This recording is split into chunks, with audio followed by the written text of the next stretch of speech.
Assalamualaikum warahmatullahi wabarakatuh, hai teman-teman dimanapun kalian berada. Apa kabarnya semua? Selamat berjumpa kembali dengan channel Jangkrik Bos.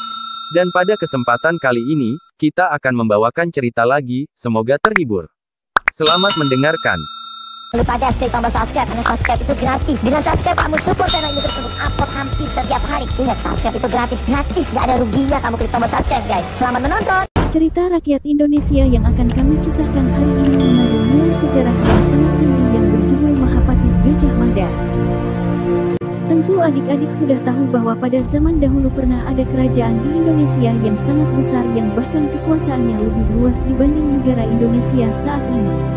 Adik-adik benar, kerajaan itu adalah kerajaan Majapahit.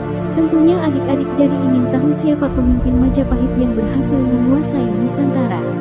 Pada cerita rakyat Indonesia hari ini kami menampilkan sejarah pendek mengenai orang-orang yang paling berpengaruh di zaman keemasan Majapahit.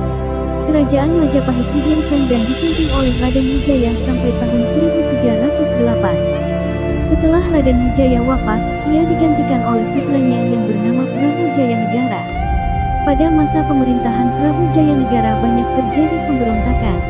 Salah satunya adalah pemberontakan Putri. Pada saat pemberontakan kerajaan Majapahit sangat kacau. Akhirnya Prabu Jayanegara memanggil Patih Gajah Mada. Apa yang harus kita lakukan Patih? Tanya Prabu Jayanegara. Patih Gajah Mada akhirnya memberikan alternatif paling aman kepada Prabu Jayanegara untuk mengungsi ke Desa Bedander. Desa Bedander merupakan satu desa di bawah kekuasaan Majapahit.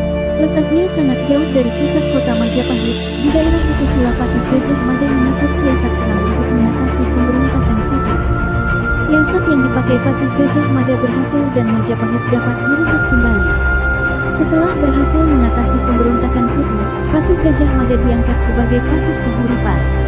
Pada tahun 1328 Prabu Jayanegara wafat dan digantikan oleh putrinya yang Tribhuwana Tunggadewi Jaya mewadahi sebagai Ratu Majapahit. Masa pemerintahan Tribhuwana Tunggadewi ini pun tidak luput dari pemberontakan. Pemberontakan terbesar adalah pemberontakan Sadai. Pasukan Majapahit di bawah pimpinan Patih Majapahit yang sangat kuat. Pemberontakan ini pun dapat ditumpas. Kemampuan Patih Gajah Mada dalam mengatasi berbagai pemberontakan, Ratu Tribhuwana Tunggadewi memberikan kenaikan pangkat kepada Patih Gajah Mada menjadi Mahapati Gajah Mada. Pada saat pengangkatan Mahapati Gajah Mada memohon kepada Ratu Tribhuwana Tunggadewi untuk mengucapkan sumpah. Sumpah Palapa, saya bersumpah bahwa sebelum saya bisa menaklukkan seluruh Nusantara di bawah kekuasaan Majapahit, saya tidak akan memakan buah palapa. Sumpah Mahapati Gajah Mada. Sumpah palapa ini mempunyai arti bahwa Mahapati Gajah Mada tidak akan merasakan kenikmatan duniawi sebelum seluruh Nusantara bersatu. Pada waktu itu banyak kalangan yang meragukan sumpah Mahapati Gajah Mada, sehingga banyak yang menyangka bahwa sumpah Mahapati hanyalah suatu kesombongan belaka. Sumpah Mahapati hanyalah sebuah kesombongan. Setelah itu Mahapati akan segera menarik ucapannya kembali. Ucapan sinis itu keluar dari Rakembar dan Rabanya. Mendengar ucapan itu Mahapati Gajah Mada sangat tersinggung. Mahapati Gajah Mada maju terus pantang mundur untuk membuktikan sumpah palapa yang telah diucapkannya. Mulai detik ini akan aku buktikan, ujar Mahapati Gajah Mada kepada Rakembar dan Rabanya. Di kalangan penduduk Majapahit terdengar pembicaraan mengenai pengganti Ratu Tribhuwana Tunggadewi. Tak lama lagi Sri Baginda Ratu akan lengser ke Prabonbur, kata Pak Jaya salah satu kota penduduk Majapahit kepada istrinya.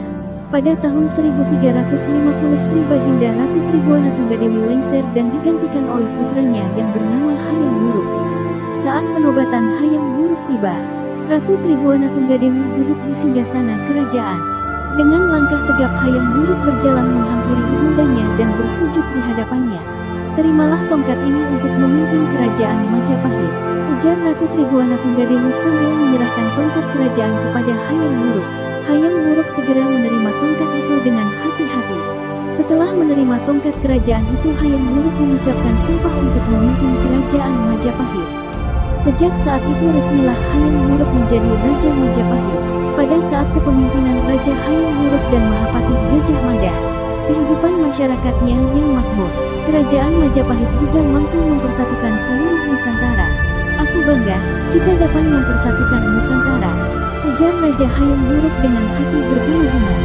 Namun Mahapati Gajah Mada merasa bahwa apa yang telah dicapai merupakan hasil kerja keras seluruh penduduk Kerajaan Majapahit. Wilayah Kerajaan Majapahit sangat luas meliputi seluruh Nusantara ditambah dengan semenanjung Malaya, Tumasik atau Singapura serta bagian selatan Filipina.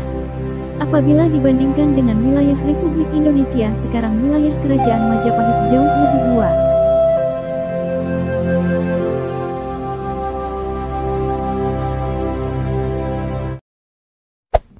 Hey there. Subscribe to my channel. And also press this bell icon.